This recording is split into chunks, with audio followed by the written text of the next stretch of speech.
Mensagem do dia, com o pastor Marcelo Gomes. Atos dos Apóstolos, capítulo de número 7, onde nós vamos ler a partir do versículo 44.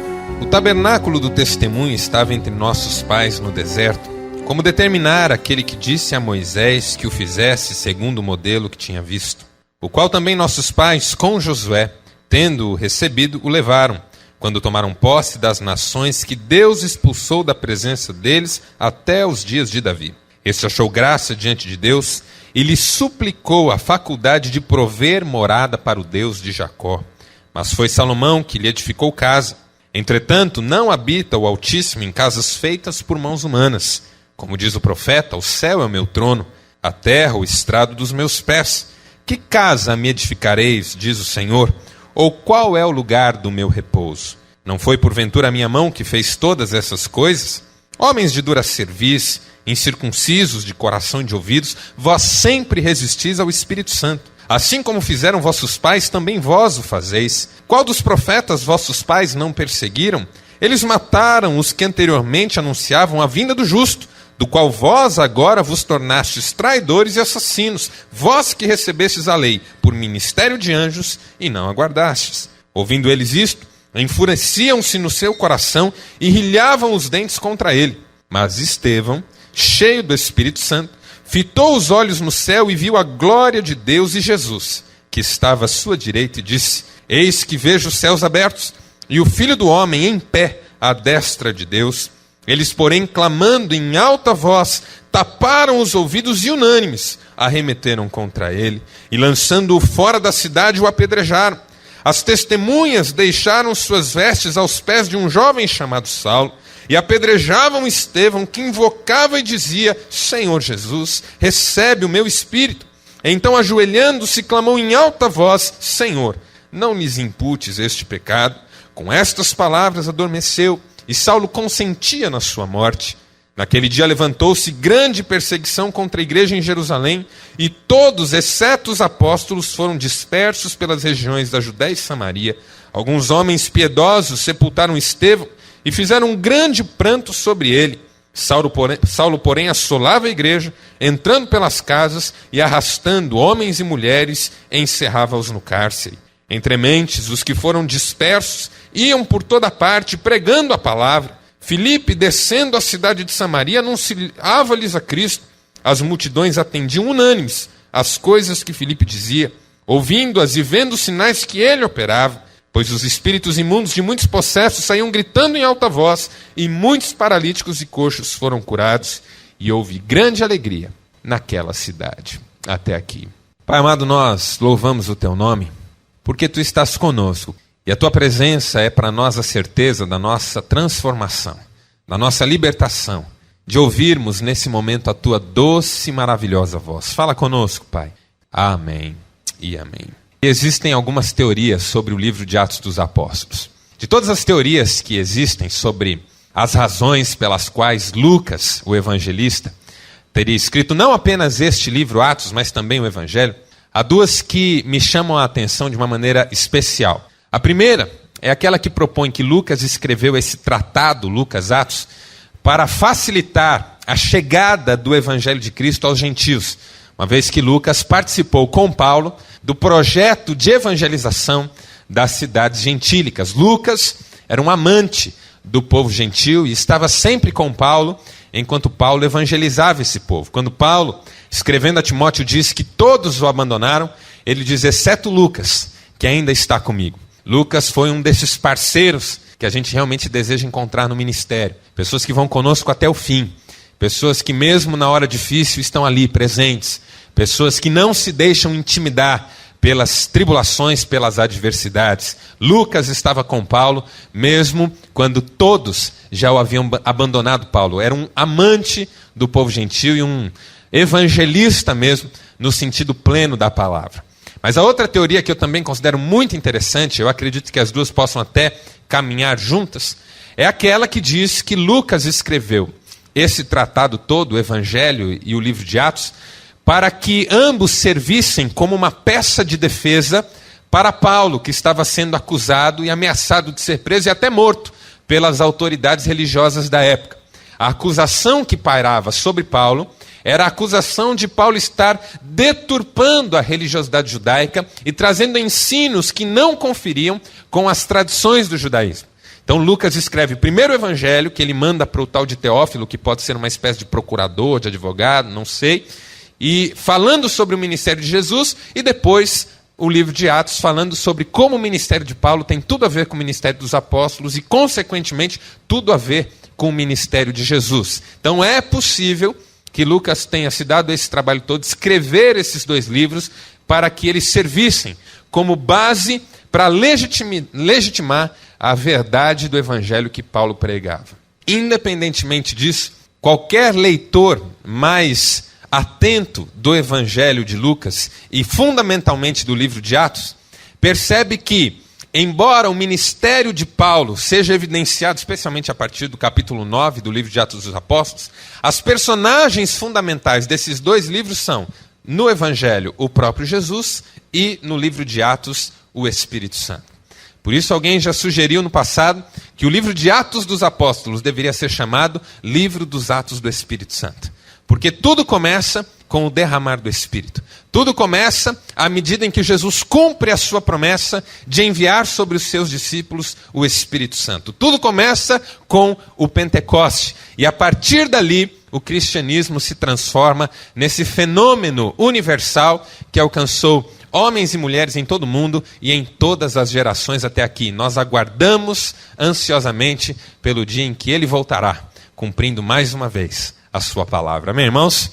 Não é isso que nós aguardamos? Glória a Deus por isso. Então, o livro dos Atos dos Apóstolos é um livro dos Atos do Espírito. E esses Atos do Espírito Santo começam na vida dos apóstolos, que logo no capítulo 2 e capítulo 3 protagonizam uma obra de evangelização extraordinária com sinais e prodígios, e a partir do capítulo 6, um outro grupo entra em cena, que é o grupo dos diáconos. Os diáconos, a partir do capítulo 6, entram em cena, participando dessa obra que foi inaugurada pelos apóstolos. E os diáconos que a igreja nomeia, que a igreja elege, e que participam dessa obra, são evidenciadamente pessoas cheias do Espírito Santo. Em Atos capítulo 6, o Senhor pede que sejam levantados homens cheios do Espírito Santo, para servir nas mesas, para servir os carentes, para participar desse projeto de alcance das pessoas, de promoção da dignidade e um resgate daquilo que é a imagem e semelhança de Deus na vida humana. Então, os Atos dos Apóstolos logo abrem espaço para os Atos dos Diáconos, e todos são os atos do Espírito Santo na formação e no começo da igreja cristã. Por que tudo isso é importante? Porque esse texto que nós lemos envolve dois diáconos cheios do Espírito Santo. O primeiro, Estevão, que aparece primeiramente nesse trecho que nós lemos, e o segundo, Filipe, que foi um também dos grandes evangelistas que a igreja primitiva conheceu. Esse trecho em especial que nós lemos mostra como foi o desfecho do ministério de Estevão, que foi martirizado por causa da sua fé no Evangelho, e como que foi, de uma maneira muito intensa também, a inauguração de uma nova fase na vida da igreja, na qual Filipe aparece como uma personagem muito especial. E esse texto que nós lemos vai nos ensinar, então, o que pode ser uma vida dirigida pelo Espírito Santo. Porque é isso que Estevão e Filipe nos ensinam. Qual é a dinâmica de uma vida dirigida pelo Espírito Santo. É sobre isso que nós vamos conversar hoje à noite. O que significa uma vida dirigida pelo Espírito? Qual a importância de uma vida dirigida pelo Espírito? E que convicções brotam no nosso coração quando a nossa vida passa a ser uma vida dirigida pelo Espírito Santo? Esses homens só viveram o que viveram, só fizeram o que fizeram porque eram cheios do Espírito. E nós só vamos avançar na nossa caminhada se também hoje abrirmos o nosso coração para sermos cheios do Espírito Santo. Uma igreja que pretende ser vitoriosa na sua geração não pode confiar em projetos, em visões, em ministérios, em estruturas humanas para alcançar os seus objetivos. Uma igreja que pretende ser vitoriosa na sua geração terá que ser uma igreja que se deixa levar pelo Espírito de Deus. Porque o Espírito de Deus é assim, ele age como quer, onde quer. Ninguém sabe de onde vem, onde vai, mas todos ouvem a sua voz. O meu desejo, eu tenho certeza que o seu desejo é esse também, que a nossa igreja aqui em Maringá seja cheia do Espírito Santo. E aí sim ela vai marchar contra os portais do inferno, que não prevalecerão contra ela.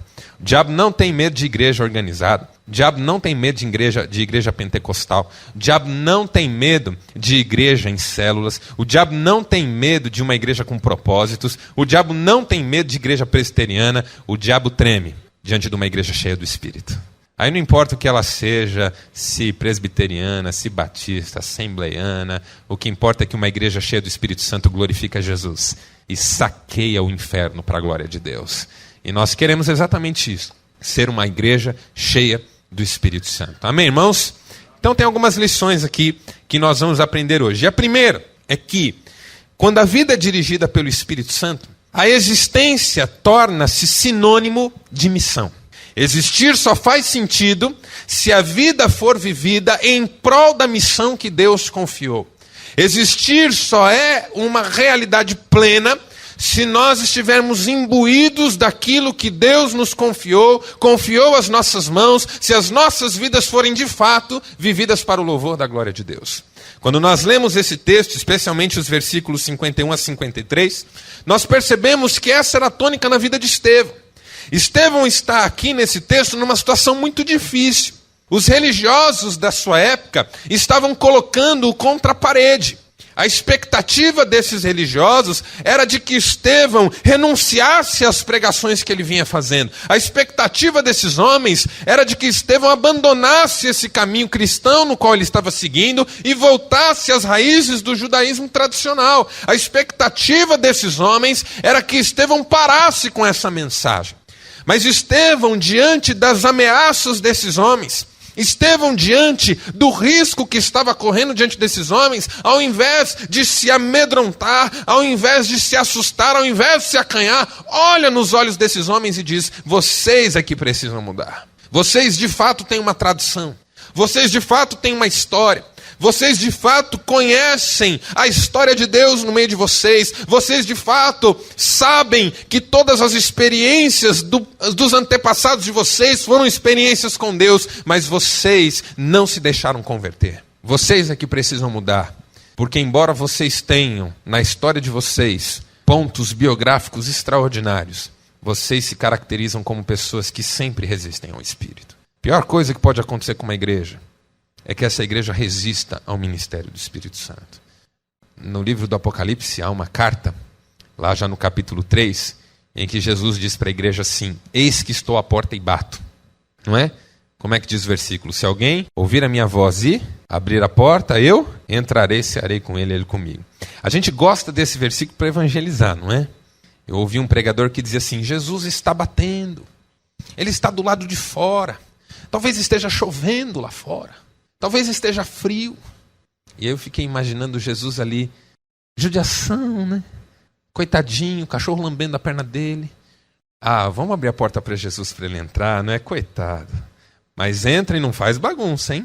Mexe em nada não, Senhor. Fica quietinho aqui num canto, num quarto, não é? A gente gosta desse versículo para evangelização, mas ele não tem nada a ver com evangelização. Porque Jesus está pedindo para uma igreja abrir a porta. Porque ele, Jesus, está do lado de fora. Eis que estou à porta e bato da minha igreja, porque ela me deixou de fora. Se alguém aí parar de prestar atenção na confusão aí dentro e ouvir que há alguém batendo na porta e se atrever a abrir a porta, eu entro, mas se não abrir, eu não entro. Porque uma igreja pode chegar ao cúmulo de fechar as suas portas para Jesus. E uma igreja pode chegar ao cúmulo de se tornar resistente ao Espírito Santo. Estevão estava falando com religiosos, mas religiosos que sempre resistem ao Espírito. Que profetas, Estevão pergunta, seus pais não mataram? Que profetas conseguiram ter sucesso no meio de vocês? Todos vocês apedrejaram. Os principais profetas que Deus enviou foram escorraçados no meio de vocês. Quando Jesus chegou a Jerusalém, o que ele diz diante de Jerusalém? Jerusalém, Jerusalém, que matas os teus profetas. Quantas vezes eu quis reunir-te debaixo dos meus braços, como a galinha junta debaixo das asas os seus pintainhos, e não quisestes ouvir-me. Pior coisa que pode acontecer com uma igreja é ela se tornar insensível a Deus e continuar subsistindo como igreja. As programações nos distraem, os ministérios nos ocupam o tempo, mas nós nos tornamos resistentes ao Espírito Santo. Essa é a crítica que Estevão está fazendo. Ele está denunciando o pecado daquelas pessoas, está dizendo, vocês é que tem que mudar. Percebam que quem está numa situação de ameaça é Estevão. Ele é que está com a vida em risco, mas é ele quem se lança com coragem e ousadia dizendo, vocês precisam se converter ao justo. Porque mesmo que vocês me matem, eu não vou abrir mão dessa mensagem. Estevão era um homem cuja vida era sinônimo de missão. Mesma coisa, a igreja que acaba sendo espalhada por todas as regiões. Se você olhar no capítulo 8, a partir do 1º verso, levanta-se uma grande perseguição contra a igreja em Jerusalém. E todos, exceto os apóstolos, foram dispersos pelas regiões da Judéia e Samaria. E os apóstolos pagaram um preço alto por não terem saído. A vida é sinônimo de missão. A vida só vale a pena se for para continuar a obra, senão pode matar. Essa era a sensação dos apóstolos, essa era a cabeça deles. E aí a igreja é espalhada, e a Bíblia diz que todos esses dispersos começam a pregar o evangelho em toda parte. É o que diz o versículo 4 do capítulo 8. Eles não se deixam amedrontar. Pelo contrário, eles vão e pregam. Eles vão e anunciam as boas novas. Existência é sinônimo de missão no coração desses homens. Estava lendo uma vez um artigo do Frei Beto, e num determinado momento, ele está falando sobre o resgate do sentido, e num determinado momento ele cita uma frase que talvez seja de Che Guevara. E Che Guevara, certa vez, segundo o Frei Beto, disse assim, quem não tem um bom motivo para morrer, também não tem um bom motivo para viver. Isso é consciência de existência como missão. Martin Luther King disse que quem não vive para servir, não serve para viver.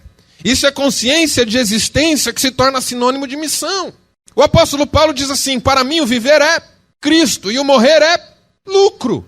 O apóstolo Paulo tem consciência de que a sua existência é missão. A nossa vida, irmãos, é para o louvor da glória de Deus, para o testemunho da sua justiça. Nós fomos chamados por aquele que nos transportou das trevas para a luz, a fim de proclamarmos as suas virtudes.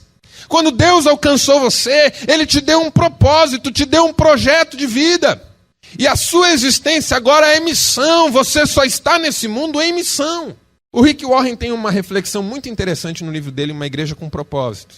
Ele diz assim, se Deus alcançou você e ainda não levou você, é porque nesse mundo você só pode fazer duas coisas que você não poderá fazer no céu. Olha a reflexão dele. Se Deus salvou você e ainda não levou você, é porque nesse mundo você só pode fazer duas coisas que você não poderá fazer no céu. Uma é pecar e a outra é alcançar pessoas para Cristo. Qual você acha que é a escolha de Deus? Vida é sinônimo de missão. O que eu gostaria de desafiar a nossa igreja nesse dia é que nós assumamos que nós somos missionários do Senhor. Que Deus tem um propósito para as nossas vidas e que não vale a pena viver se não for para servir o Mestre. Você não foi criado para trabalhar feito um doido e ganhar dinheiro. Você foi criado para glorificar a Deus. Você não foi criado para cuidar da sua casa, da sua família e achar que com isso você fez toda a sua obrigação. Você foi criado para ser sal da terra e luz do mundo. Spurgeon, num dos seus livros, diz o seguinte, todo cristão ou é um missionário ou é um impostor. Todo cristão ou é um missionário ou é um impostor. Eu não sei se eu concordo com isso, tá, irmãos? Mas como Spurgeon disse, eu estou repetindo aqui, tá certo? O fato é que nós somos chamados para servir a Deus. E esses homens nos servem como inspiração. Nós não estamos aqui por qualquer outra razão que não que o brilho de Cristo seja refletido através de nós. Nenhum soldado que quer servir na batalha se ocupa com coisas desse mundo, diz Paulo para Timóteo. Mas antes se livra de todas elas e vai ao serviço do seu general.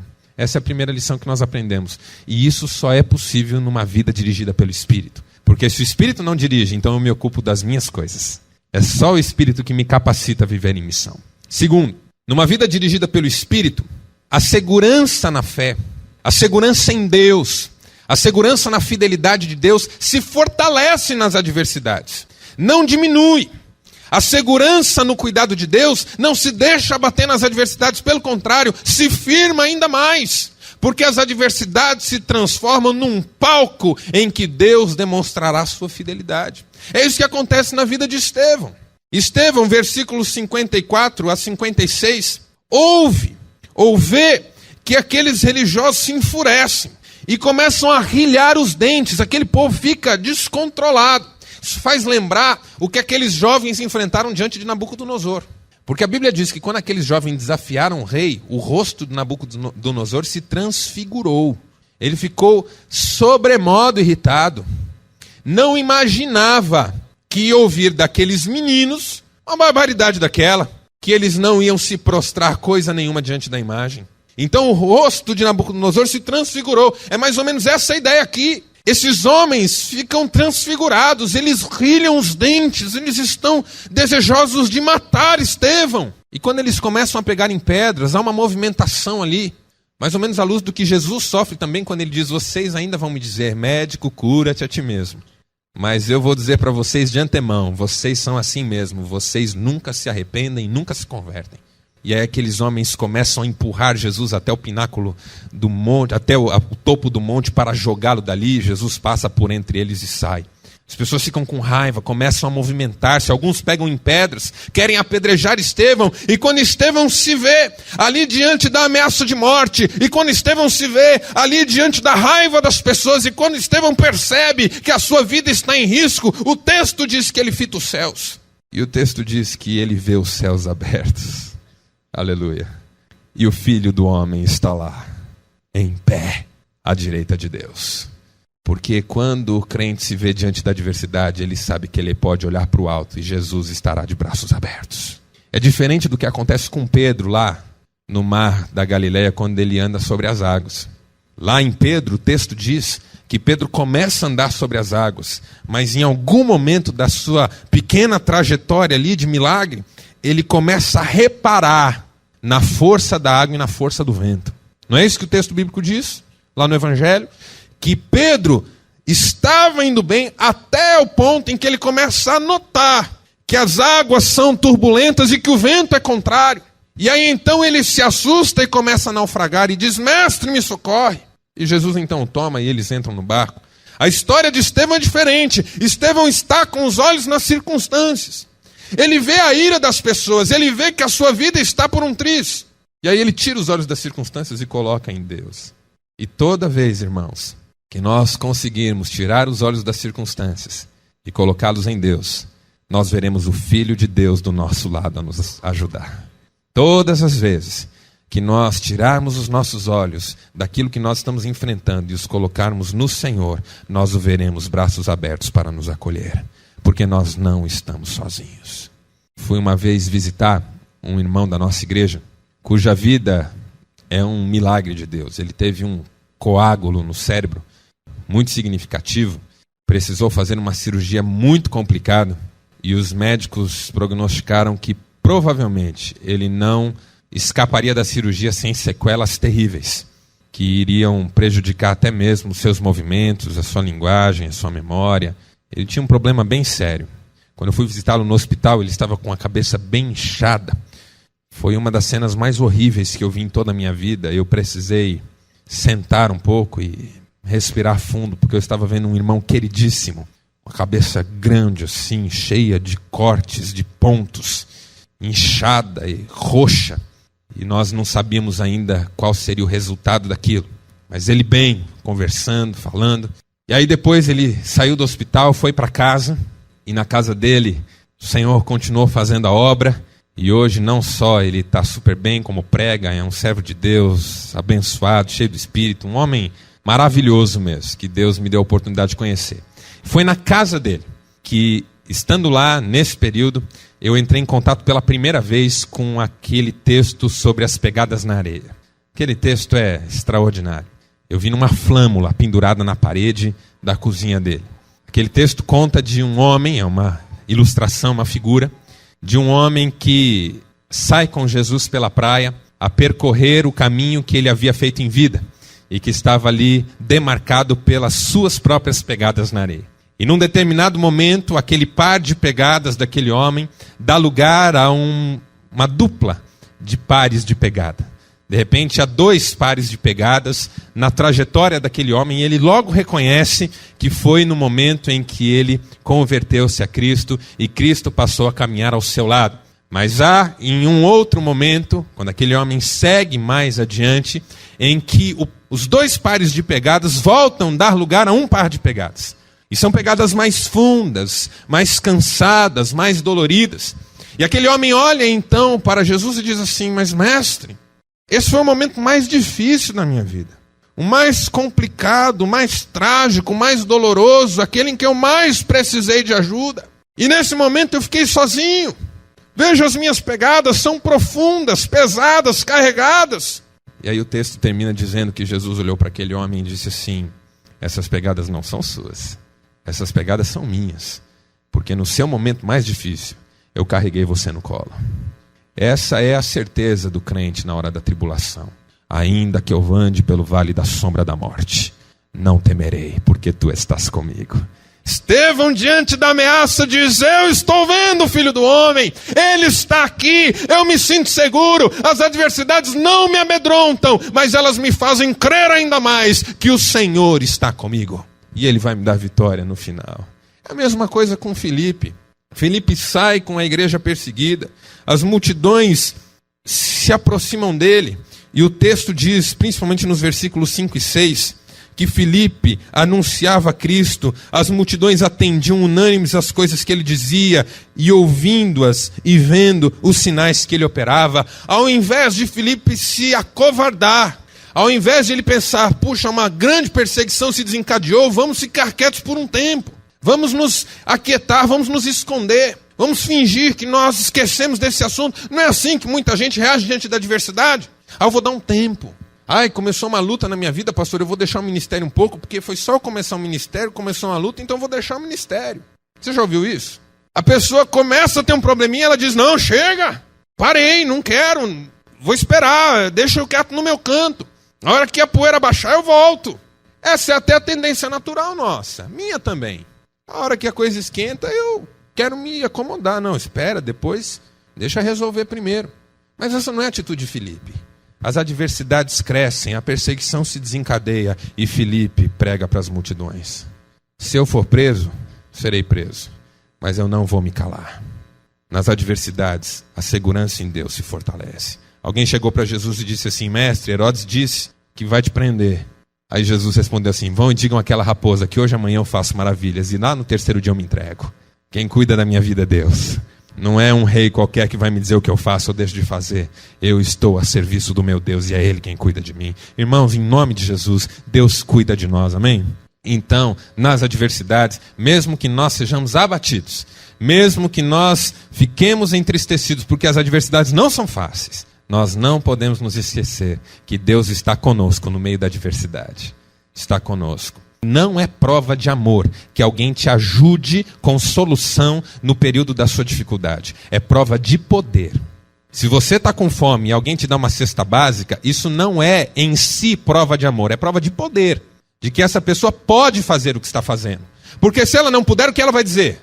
Não posso. Você vai procurar alguém, por favor, me ajude? Essa pessoa pode olhar para você e dizer: não posso. Mas se ela puder, ela vai ajudar. E aí essa ajuda que vem quando a pessoa pode, não é em si mesma, preste atenção, prova de amor, mas é prova de poder. Um político mal intencionado arruma emprego, dá a cesta básica, paga churrasco, resolve, pinta a fachada de igreja em época de eleição, desde que ele possa fazer isso. Isso não é prova de amor por ninguém. Um empresário mal intencionado, para promover a sua empresa, sorteia brinde, dá carro. Isso é prova de poder, não é prova de amor. Mas prova de amor é que alguém, mesmo não te ajudando com a solução, passe pela dificuldade junto com você. É prova de amor que alguém, mesmo sem ter uma solução, senta do seu lado e chora com você. É prova de amor que alguém, mesmo não podendo sanar o seu problema, vive o seu problema como se fosse dele. Então, nós cremos num Deus que não fica nos dando provas de poder, mas que nos dá inúmeras provas de amor. Porque quando nós sofremos, Ele sofre conosco. Ele pode nos ajudar? Pode. Normalmente Ele nos ajuda? Sim. Mas há provas das quais Ele não nos livra. E você sabe disso. Mas louvado seja o nome de Jesus. Nessas provas Ele está conosco. E quando nós achamos que vamos fraquejar, Ele nos sustenta nas palmas das suas mãos. Amém, irmãos? E por último, numa vida dirigida pelo Espírito, aquele que era vítima se descobre agente da sua história. E essa, eu estava dizendo no primeiro culto, é uma das lições mais interessantes que eu vejo aqui nesse texto.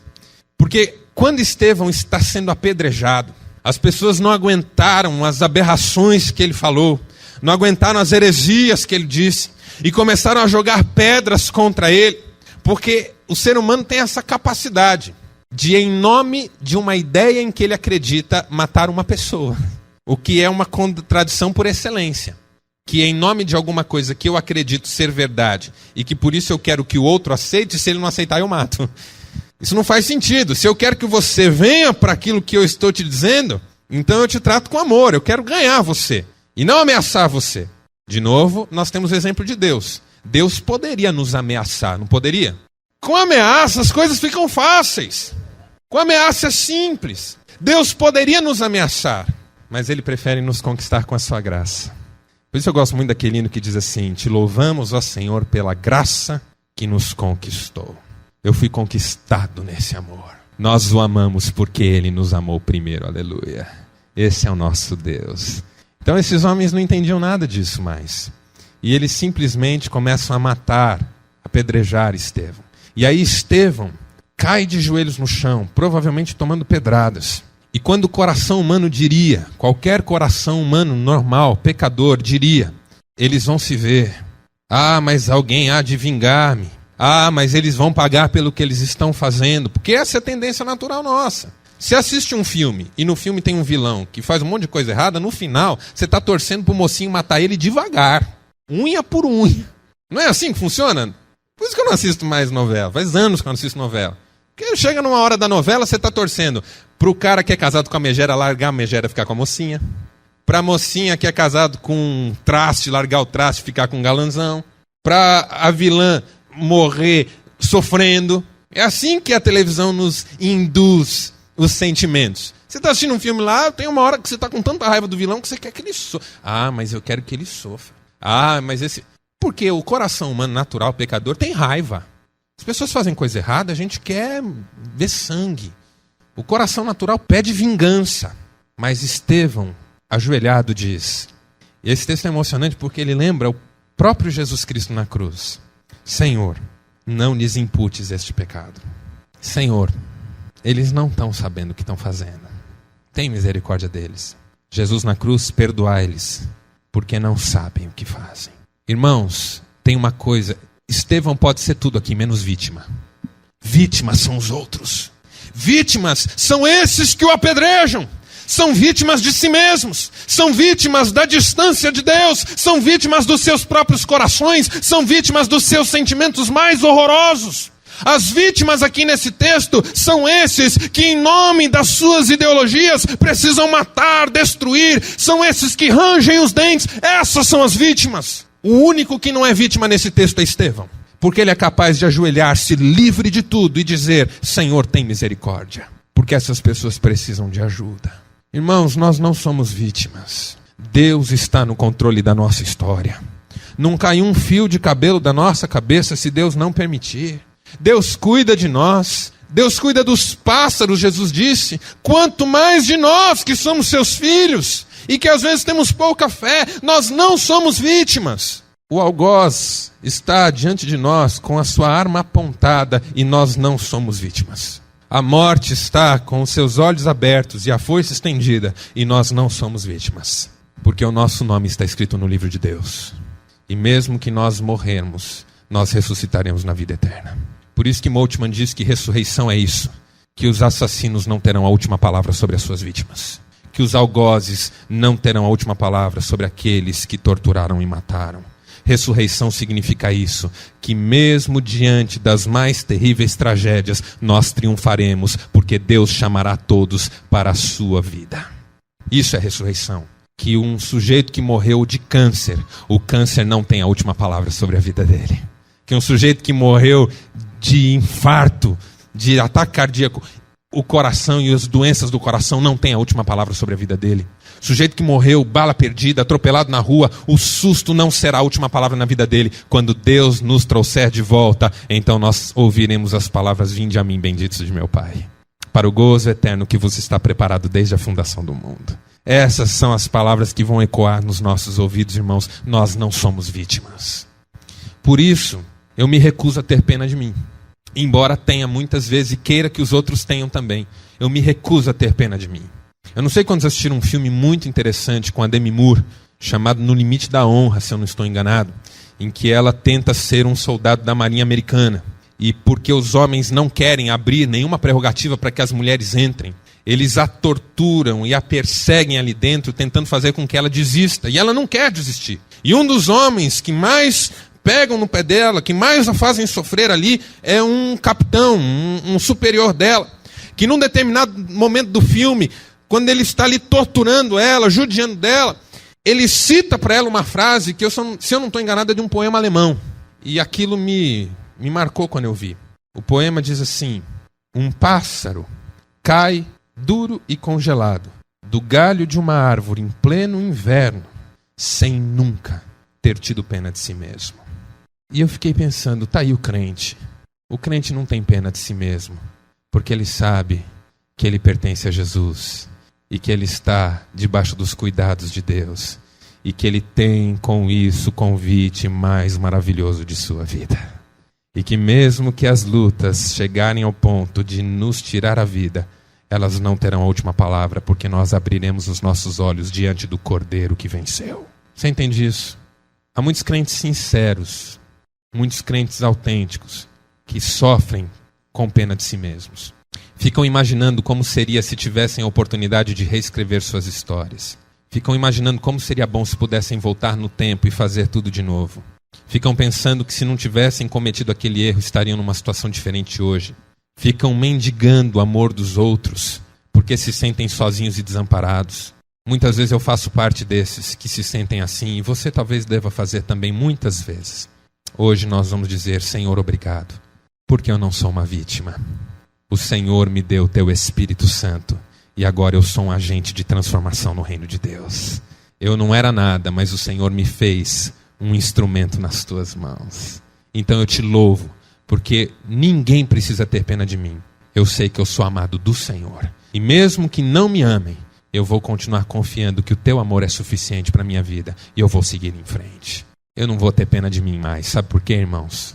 Porque eu tenho um Deus que me ama e que deu o seu Filho por mim. Não tenha pena de você. Há um Deus no céu que ama você e deu o seu Filho para morrer numa cruz no seu lugar. Você é muito especial para Deus. Muito especial. Então assuma isso. Deixe o Espírito dirigir a sua vida. Siga em frente. E você vai ser uma bênção em nome de Jesus. Deus encontrou Abraão com 75 anos. E Abraão era um homem com pena de si mesmo. Abraão chamava Abrão, que significa um pai virtuoso, ou um pai exaltado, ou um pai que tem valor. Só que Abraão não tinha filhos, então o seu nome não era um nome especial, mas era um motivo de chacota. Como é que você chama? Eu chamo Lindo. E aí você dá uma olhada no rosto do sujeito e fala: meu Deus. Como é que você chama? Eu chamo Magro. E a pessoa tem 3 metros de lado. Vira motivo de chacota, não vira? Quando o nome não faz sentido. Por isso que a gente parou com isso. A gente agora dá qualquer nome. Noemi um dia olhou para a sua própria vida e disse assim: eu não vou mais chamar Noemi, eu vou chamar Mara. Minha vida é uma tristeza, é uma angústia. Eu quero chamar Mara. Não quero ter um nome que não reflita a minha realidade. E Abraão era um motivo de chacota. Porque ele chamava pai exaltado e não tinha filho nenhum. 75 anos, sua mulher estéril. Deus o encontra desse jeito e não tem pena dele. Pelo contrário, olha para ele e diz: Abraão, sai.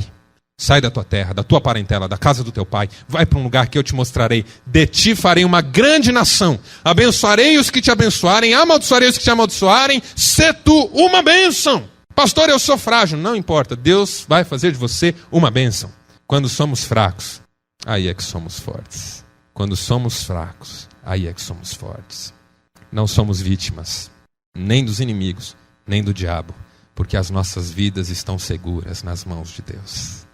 É o que acontece com Estevão, é o que acontece com Filipe. Paulo está assolando a igreja e Filipe não se sente vítima. Ele prega, porque ele foi chamado para pregar. Feche seus olhos, eu quero orar com você. Senhor Deus, nosso Pai, nós louvamos o Teu nome por mais um dia que o Senhor nos deu e pelo privilégio de chegarmos ao final desse dia frente a frente com a Tua Palavra. Tua palavra é viva, é rica, é poderosa, transformadora, toca mesmo os nossos corações.